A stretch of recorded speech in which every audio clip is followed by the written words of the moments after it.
नमस्ते दोस्तों। चलो आज एक मजेदार कहानी सुनते हैं। बहुत साल पहले की बात है। एक छोटे से गांव में चतुर नाम का एक तोता रहता था। चतुर तोता बड़ा चालाक था।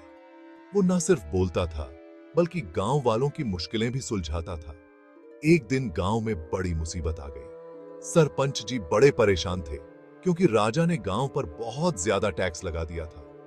गरीब लोगों के पास इतने पैसे नहीं थे कि वो टैक्स भर सके। सरपंच जी ने चतुर तोते से मदद मांगी। चतुर तोते ने सोचा और बोला, सरपंच जी फिक्र मत करो, मैं कोई तोड़ निकालूंगा।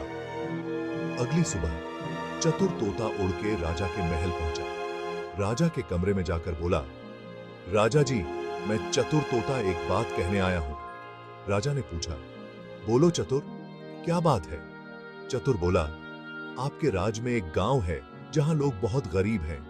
वो आपकी सेवा नहीं कर सकते और ना ही टैक्स दे सकते। उन पर रहम कीजिए और टैक्स माफ कर दीजिए। राजा ने सोचा और कहा, अगर वो गांव इतना गरीब है तो मैं खुद जाकर देखता हूं। अगले दिन राजा अपने मंत्रियों के साथ गांव पहुंचा। राजा ने देखा कि लोग सच में मेहनती और ईमानदार हैं, लेकिन टैक्स देने लायक पैसे नहीं हैं।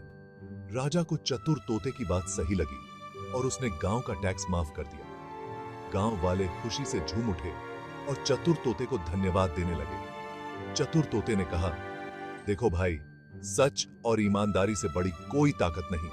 तो दोस्तों, इस कहानी से सीखो कि दिमाग और सच्चाई से कोई भी मुश्किल आसान हो जाती है। उम्मीद है आपको ये कहानी पसंद आई होगी। अगर पसंद आई तो लाइक और सब्सक्राइब जरूर करना। धन्यवाद।